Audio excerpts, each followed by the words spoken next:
Deux lectures pour ce matin. Une première dans les Actes des Apôtres au chapitre 2, les versets 1 à 13. Le jour de la Pentecôte, ils étaient tous ensemble dans le même lieu. Tout à coup, il vient du ciel un bruit comme celui d'un vent impétueux, et il remplit toute la maison où ils étaient assis. Des langues semblables à des langues de feu leur apparurent, séparées les unes des autres, et se posèrent sur chacun d'eux. Et ils furent tous remplis du Saint-Esprit et se mirent à parler en d'autres langues selon que l'Esprit leur donnait de s'exprimer. Or, il y avait en ces jours à Jérusalem des Juifs, hommes pieux de toutes les nations qui sont sous le ciel. Au bruit qui eut lieu, la multitude accourut et elle fut confondue parce que chacun les entendait parler dans sa propre langue.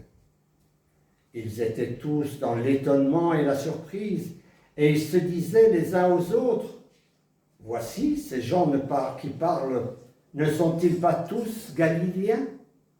Et comment les entendons-nous dans notre propre langue, à chacun, dans notre langue maternelle? Parthes, Mèdes, Élamites, ceux qui habitent la Mésopotamie, la Judée, la Cappadoce, le Pont, l'Asie, la Phrygie, la Pamphylie, l'Égypte, le territoire de la Libye voisine de Cyrène, et ceux qui sont venus de Rome, juifs et prosélytes, crétois et arabes. Comment les entendons-nous parler dans nos langues des merveilles de Dieu? Ils étaient tous dans l'étonnement et ne sachant que penser, ils se disaient les uns aux autres, « Que veut dire ceci ?» Mais d'autres se moquaient et disaient, « Ils sont pleins de vin doux. » Une deuxième lecture dans Éphésiens, chapitre 5, les versets 16 à 26. C'est Galates. Ah oui, oui, j'ai marqué Éphésiens, c'est Galates, oui, je suis dans Galates. Je dis donc, marchez selon l'Esprit, et vous n'accomplirez pas les désirs de la chair, car la chair a des désirs contraires à ceux de l'Esprit, et l'Esprit en a de contraires à ceux de la chair. Ils sont opposés entre eux, afin que vous ne fassiez point ce que vous voudriez. Si vous êtes conduits par l'Esprit, vous n'êtes point sous la loi. Or, les œuvres de la chair sont évidentes.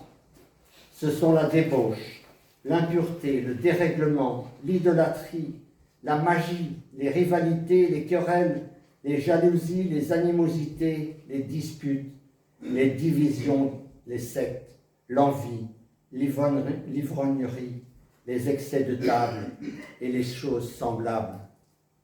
Je vous dis d'avance, comme je l'ai déjà dit, que ceux qui commettent de telles choses n'hériteront point le royaume de Dieu.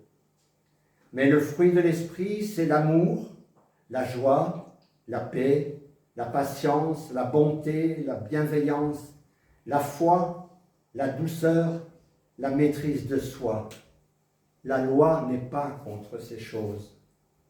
Ceux qui sont en Jésus-Christ ont crucifié la chair avec ses passions et ses désirs. Si nous vivons par l'Esprit, marchons aussi selon l'Esprit. Nous ne cherchons pas de vaine gloire, et en nous provoquant les uns les autres, et en nous portant envie les uns aux autres.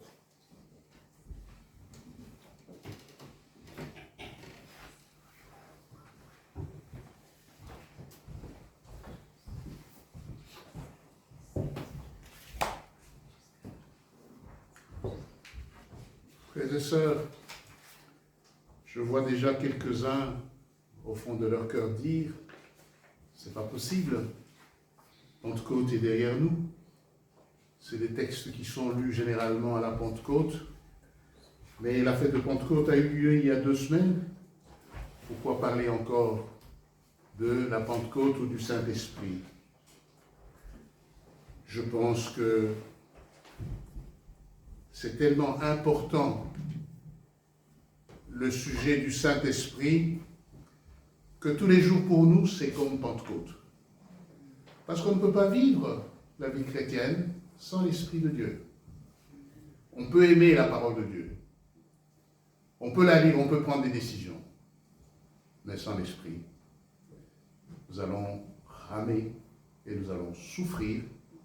Et la vie chrétienne ne sera pas une vie agréable à vivre, ce sera difficile. Alors, puisque le Saint-Esprit est un don exceptionnel, un don merveilleux que le Seigneur nous a donné, ça vaut la peine de revenir de temps en temps, revisiter ces textes pour réécouter tout à nouveau ce que le Seigneur nous dit concernant le Saint-Esprit et son œuvre, particulièrement dans nos vies de tous les jours. J'ai le souvenir d'avoir rencontré un couple dont le mari était sur son 31 le jour de Pentecôte. Ils allaient à l'église. Sa femme était surprise et puis elle lui dit « Mais attends, qu'est-ce qui se passe? Tu es trop bien habillé. Est-ce que tu vas, comme on dirait que tu vas à une noce, on dirait que tu vas à une fête. » Et le mari lui dit « Es-tu la seule qui ne sait pas qu'aujourd'hui c'est Pentecôte? C'est un grand jour. Dieu nous a donné le Saint-Esprit. Dieu a donné le Saint-Esprit à l'homme. Et il a fait de l'homme, de l'humain, l'habitation du Saint-Esprit. Est-ce que c'est pas merveilleux tout cela? Bien, comme il avait raison. Comme il avait raison. Je ne suis pas sûr que nous prenons vraiment la mesure de ce que cela veut dire, que Dieu fait habiter le Saint-Esprit en nous. Le Saint-Esprit est Dieu. Dans toute sa sagesse, dans toute son intelligence, dans toute sa puissance, il vient faire sa demeure en nous, des êtres humains, des pécheurs. C'est quelque chose d'extraordinaire. Mais voici la question qui brûle et qui doit brûler nos lèvres constamment. Dieu a fait de nous l'habitation du Saint-Esprit. Mais la question à nous poser constamment, vivons-nous réellement comme des personnes remplies du Saint-Esprit? Nous constatons dans nos différentes communautés, constatons d'un côté des chrétiens qui attestent une liberté et un amour renouvelé pour Dieu. Ils manifestent en tout cas une foi débordante de joie. De l'autre, on voit des croyants qui sont sincères, mais qui sont accablés par leurs échecs, qui sont conscients de vivre très en deçà de ce que Dieu leur offre comme vie en Christ.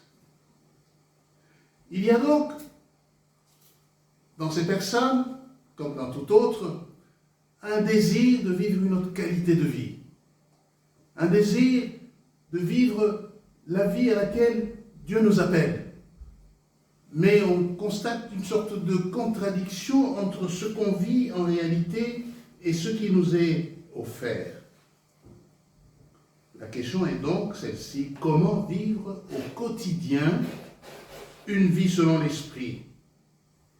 Comment le fruit de l'Esprit peut-il se manifester concrètement dans notre existence? Nos 2 textes nous guident. Ce que nous avons lu ce matin, le livre des Actes, dit ce que Dieu a fait. Le don de l'Esprit. Il a fait don de son Esprit à l'humain, accomplissement d'une promesse faite déjà depuis des siècles. Cela s'est accompli à la Pentecôte. Et le texte de Galates 5 dit ce que nous sommes appelés à faire, notre responsabilité, pour mener une vie conforme à notre vocation. Alors ce que je propose ce matin, il y a certainement des choses qui bloquent, qui peuvent nous empêcher de vivre cette vie à laquelle Dieu nous appelle. Alors je vous propose ce matin de voir qu'est-ce que exactement veut dire le baptême dans l'Esprit. Parce qu'à la Pentecôte, ils ont été baptisés du Saint-Esprit. Et deuxièmement, comment comprendre la crucifixion de la chair dont parle l'apôtre Paul dans la deuxième lecture que nous avons entendue ce matin. Et puis terminer par que signifie au quotidien ne pas attrister l'Esprit de Dieu ni l'éteindre. Parce que c'est ça les blocages, c'est ce qui nous empêche véritablement de voir l'Esprit se libérer, se déployer, libérer toute sa force et toute sa vie en nous. Je vous demande un peu de temps, donnez-moi un peu de temps pour expliquer ces choses, parce que j'estime que c'est très très utile pour la vie chrétienne. Premièrement, comme je l'ai annoncé, ce que Dieu fait, le don de l'Esprit Saint, c'est ce que Dieu a fait. C'est un événement fondateur que nous vivons à la Pentecôte. Le récit donc de la Pentecôte a pour sujet unique l'Esprit. C'est lui qui remplit les disciples rassemblés. Et c'est lui qui leur donne de faire entendre dans des langues qu'ils n'ont pas apprises les merveilles de Dieu.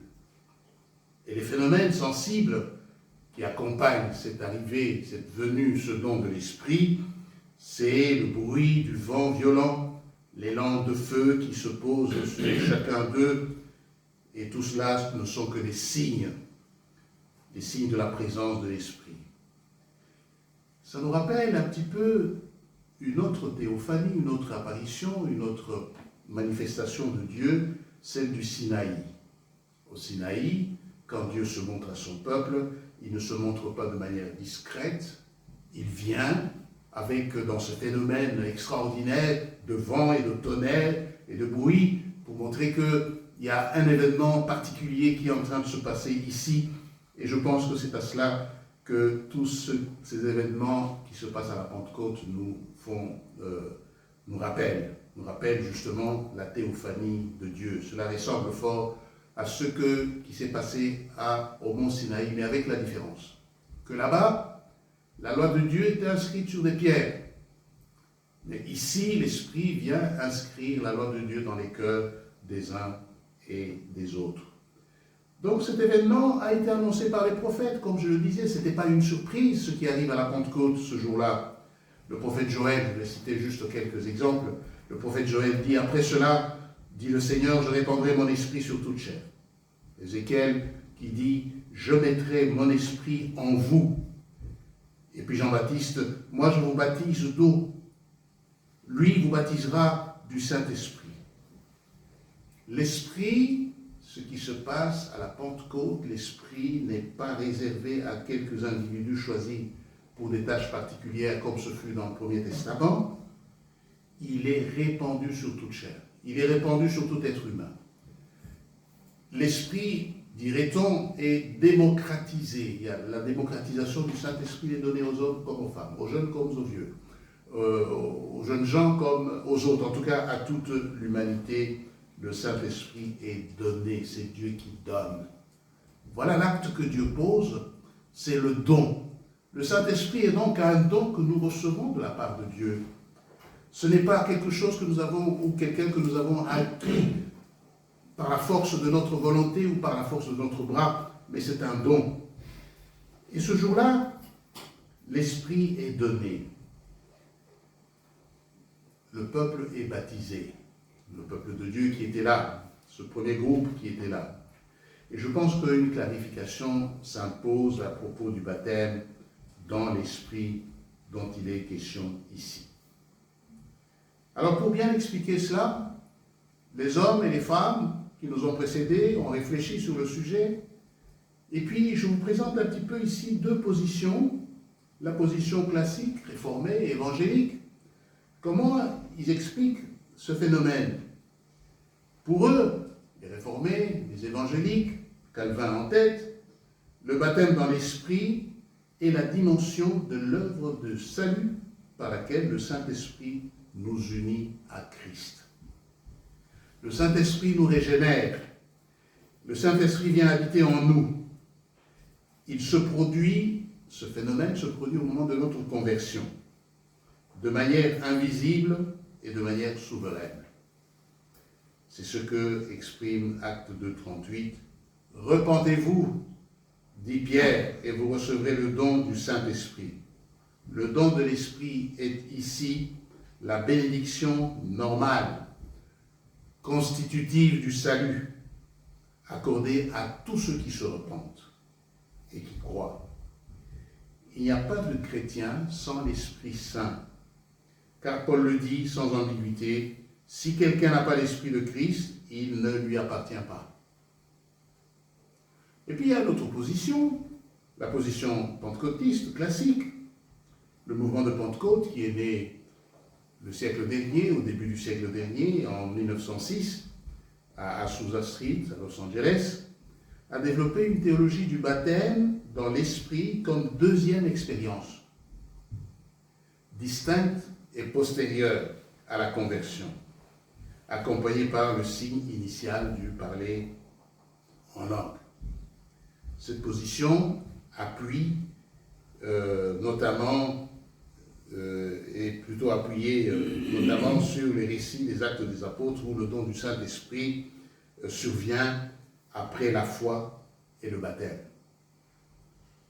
Pour les pentecôtistes, les langues ne sont pas la seule manifestation de l'Esprit, mais elles seraient la preuve que ce baptême a bien eu lieu.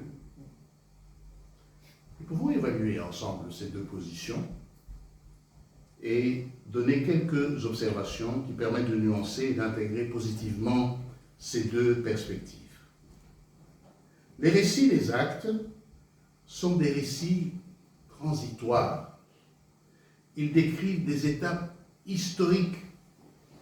La Pentecôte juive, celle qui se passe à Jérusalem, la mission en Samarie, la Pentecôte des gentils chez Corneille, la Pentecôte des disciples de Jean-Baptiste, dans lesquels Dieu marque solennellement l'inclusion des nouveaux groupes dans le peuple de l'Esprit, parce que l'Esprit forme un nouveau peuple de Dieu. Et alors pour tous ces nouveaux qui n'étaient pas juifs, mais qui rentrent là-dedans, il fallait marquer cette inclusion dans le peuple de l'Esprit par des signes particuliers. Ces récits ne sont pas la norme pour que ça devienne l'expérience chrétienne individuelle de toute personne. La norme est posée dans les épîtres. Le parler en langue, comme disent les frères et les amis pentecôtistes, n'est pas le signe obligatoire. Paul lui-même, qui a parlé en langue plus que tous, dit « Tous parlent-ils en langue ?» Évidemment, quand il se pose la question, il s'attend à une réponse implicitement négative. Mais le signe par excellence de l'œuvre de l'Esprit en nous n'est pas le parler en langue, c'est le fruit de l'Esprit. Et la confession que Jésus-Christ est Seigneur. Car personne ne peut dire que Jésus est Seigneur si ce n'est par l'Esprit. Et le fruit, c'est l'Esprit qui le produit en nous. On ne le fabrique pas. On peut décréter soi-même pour dire que je veux avoir le fruit de l'Esprit, l'amour. Ça ne viendra pas, c'est lui qui produit ce fruit-là. Donc je pense qu'il est légitime de distinguer entre recevoir l'Esprit, ce qui se passe à la conversion, et être rempli de l'Esprit, ce qui est une réalité dynamique, susceptible de croissance et de renouvellement. Lorsque l'apôtre dit aux croyants dans Éphésiens 5, « Soyez remplis de l'Esprit », il est en train de dire « Soyez continuellement remplis de l'Esprit ». C'est une dynamique, c'est quelque chose qui doit se faire de manière tout à fait régulière et permanente.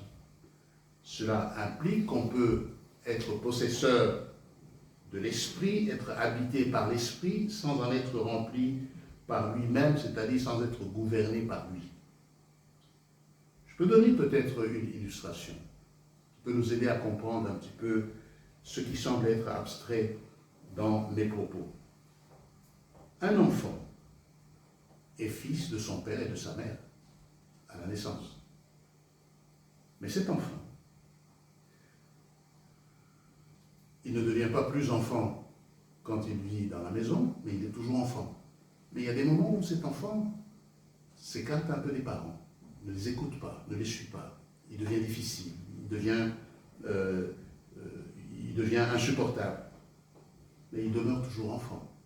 Il y a quelque chose qui cloche, mais il demeure toujours enfant. Il aurait pu vivre mieux cette relation de père, d'enfant à père, à mère, autrement, mieux encore, s'il y avait une bonne communion entre eux. Donc il arrive que la communion entre l'enfant de Dieu et l'habitation de l'Esprit ne se passe pas comme il convient. C'est ce que l'apôtre dit par la suite. N'attristez pas le Saint-Esprit de Dieu qui est en vous. N'éteignez pas l'Esprit de Dieu qui est en vous. Il est toujours là, il est présent. Mais il est comme empêché de se déployer comme il convient. Donc ce que nous pouvons affirmer ensemble, le baptême dans l'Esprit, compris comme acte souverain par lequel Dieu nous unit à Christ et place l'Esprit en nous, ça c'est l'affaire de Dieu et c'est le bénéfice accordé à tout celui qui place sa confiance en Christ.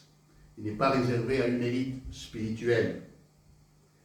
Il n'est pas conditionné par une expérience émotionnelle particulière, mais il appelle à une vie continuellement ouverte à la plénitude de l'Esprit qui nous a été donné.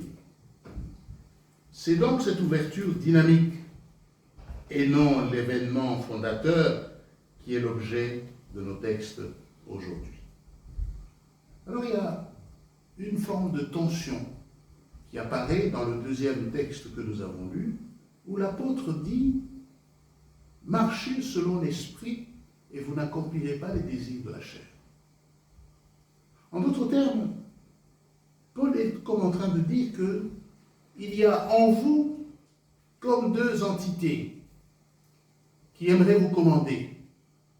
Il y a la chair, c'est-à-dire tous les désirs contraires à la volonté de Dieu qui sont en nous, et puis l'Esprit qui est en nous, qui nous souffle et qui veut nous conduire pour que nous agissions selon la volonté de Dieu. Parce que l'apôtre dit, si vous marchez selon l'Esprit, vous n'accomplirez pas les désirs de la chair. La promesse n'est pas la récompense de nos efforts, elle est la conséquence naturelle d'une vie orientée par l'Esprit. Marcher est un présent continu en grec. Ce n'est pas un acte ponctuel, mais une posture de vie, une direction constante, pas une perfection instantanée. On ne devient pas saint en une nuit. On mature, on grandit, on croit, on marche. Et on marche à travers le combat, parce qu'il y a un combat entre la chair et l'esprit. Paul est véritablement réaliste, lui qui est l'apôtre inspiré. Il est réaliste, il dit qu'il y a un combat, il y a des œuvres de la chair qui s'organisent autour de deux axes.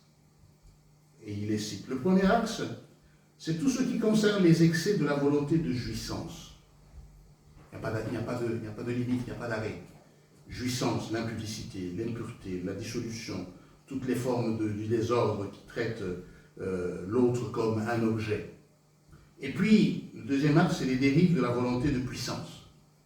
L'idolâtrie, les inimitiés, les jalousies, les emportements, les dissensions, les factions, tout ce qui fracture les relations et brise la communion dans une communauté. Ces conflits ecclésiaux, ces jalousies de ministère, ce sont aussi des œuvres de la chair, dit l'apôtre. En fait, il est en train d'attirer notre attention sur le fait que, si vous voulez voir le fruit, on reconnaît un arbre par ses fruits. C'est ce qu'un arbre produit qui dit sa nature. Voilà ce que produit la chair. Mais voilà aussi ce que produit l'esprit. Le fruit de l'esprit, c'est l'amour, la joie, la paix, la patience, la bonté, la bienveillance, la fidélité, la douceur, la maîtrise de soi. Il dit le fruit de l'esprit. Il ne dit pas les fruits de l'esprit. Il dit le fruit de l'esprit, au singulier. c'est une réalité organique et unifiée. L'amour est à la racine de tous les autres fruits. Tous les autres fruits découlent de l'amour. La joie, c'est l'amour qui se réjouit.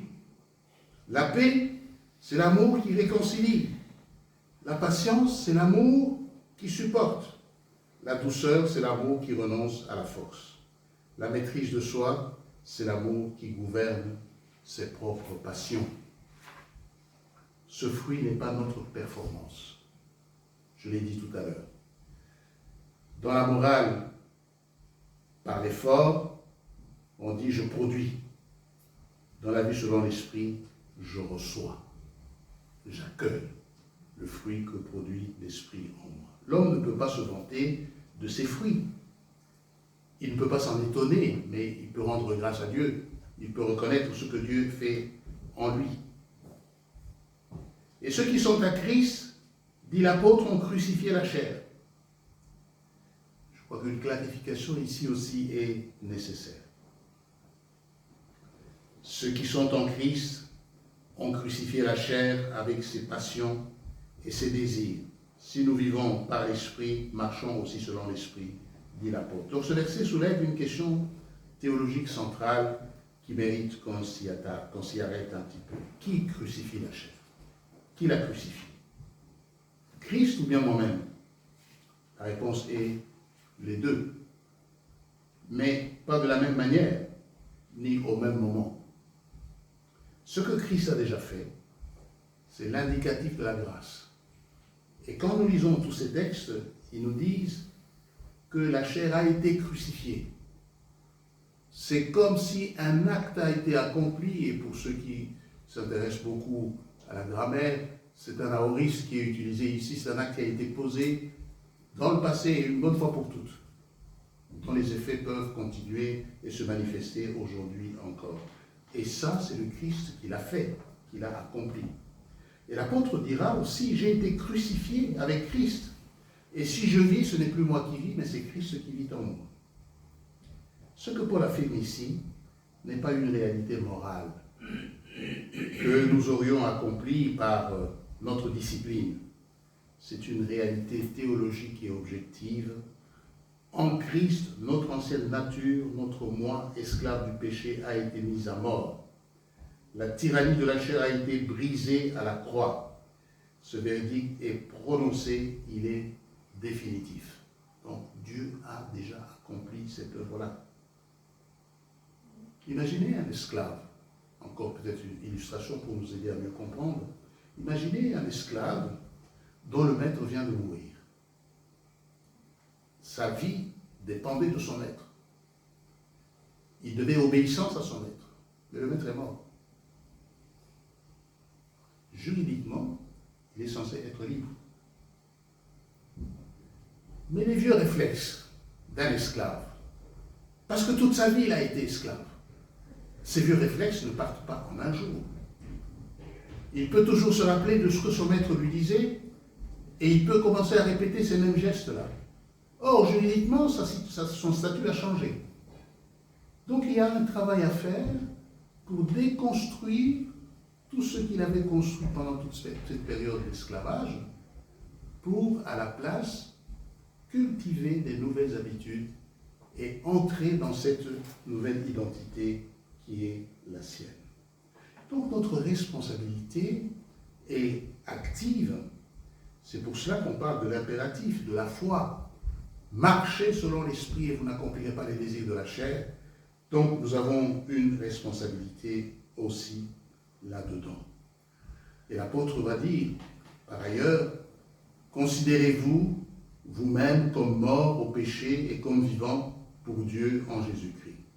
Que le péché ne règne donc pas dans vos corps mortels. Considérez-vous. Ce verbe-là, nous avons besoin de recourir un peu au texte grec pour saisir toute la saveur que comporte ce mot. C'est un mot comptable. Je ne le cite pas, mais le mot qui est traduit par « considérez-vous », c'est un mot comptable, un terme comptable. Mettez cela à votre compte. Tenez-en compte dans vos décisions. C'est un appel à la foi et à la raison, pas seulement à l'émotion. Et Colossiens, toujours avec le même apôtre, est encore plus direct. Faites donc mourir ce qui, dans vos membres, appartient à la terre. L'immoralité sexuelle, l'impureté, les passions, les mauvais désirs et la cupidité qui est une idolâtrie.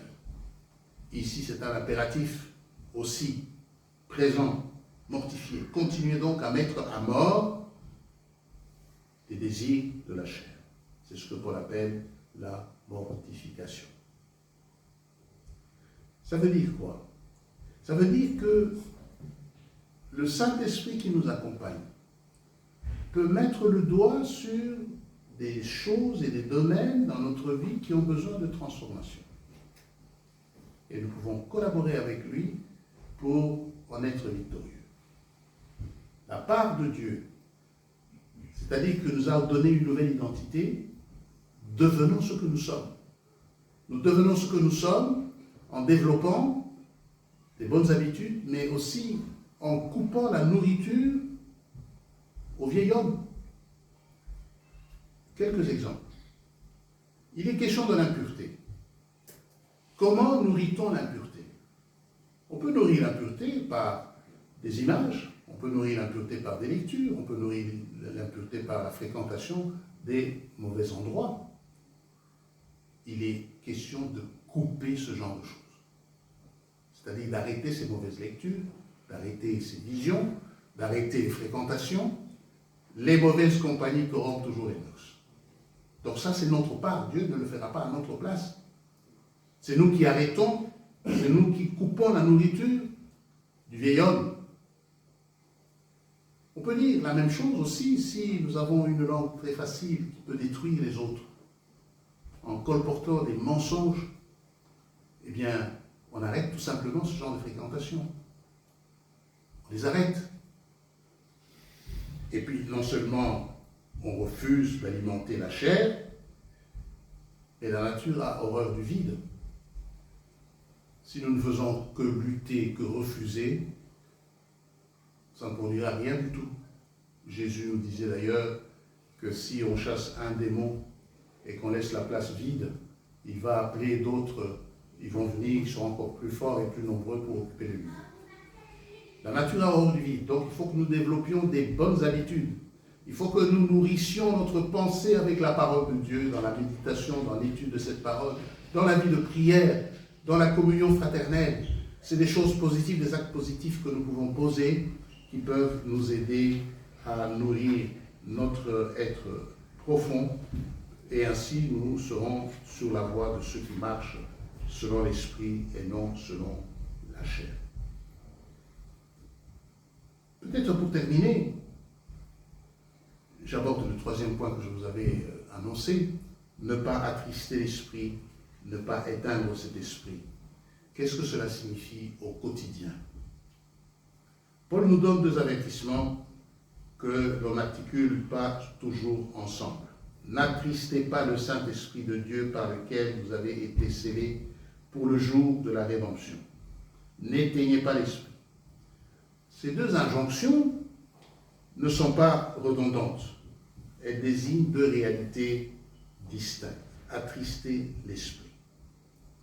Dans Éphésiens 4, 30. Ce que ce verset révèle sur l'esprit, parce que l'esprit peut être attristé, c'est pour dire que l'esprit a une personnalité. Ce n'est pas une force impersonnelle. C'est une personne et qui a une sensibilité réelle. L'attristé, c'est-à-dire le blessé. Et le contexte immédiat, dans Éphésiens, ce passage est encadré par des impératifs très concrets.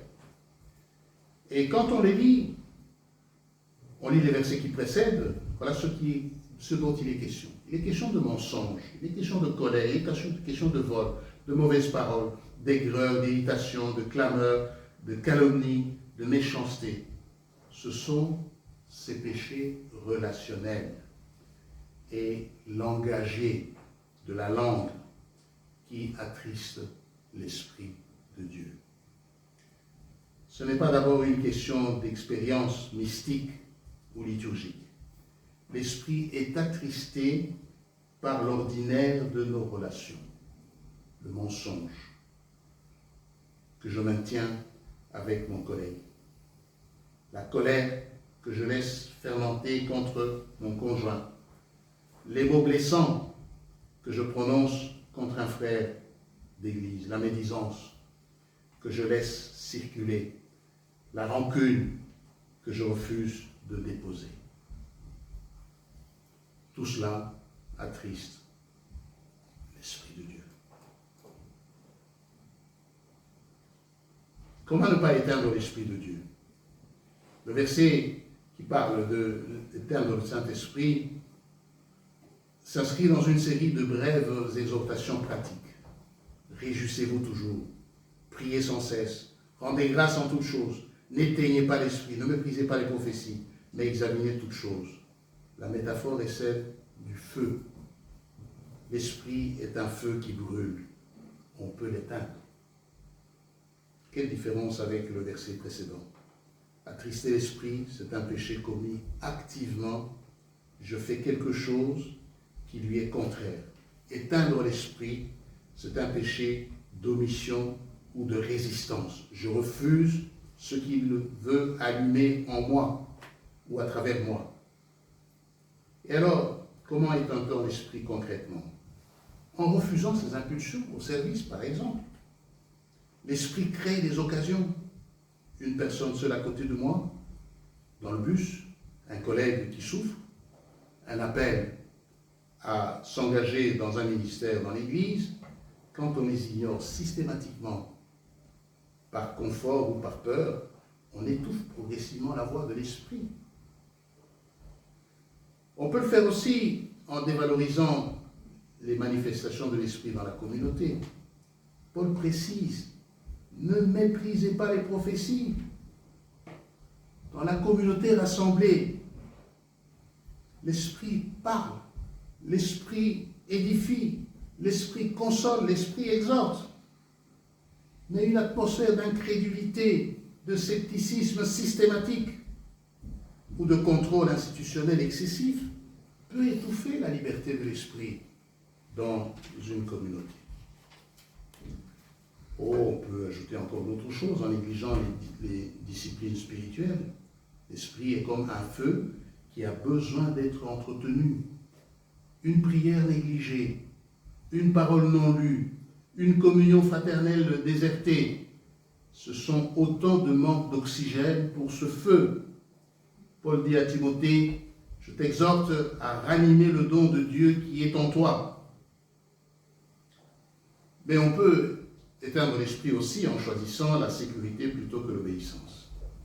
L'Esprit appelle parfois à des actes de foi qui nous déstabilisent.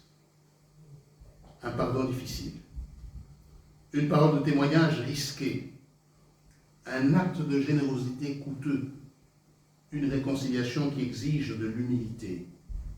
Refuser systématiquement ces appels, c'est éteindre progressivement la flamme de l'Esprit en nous.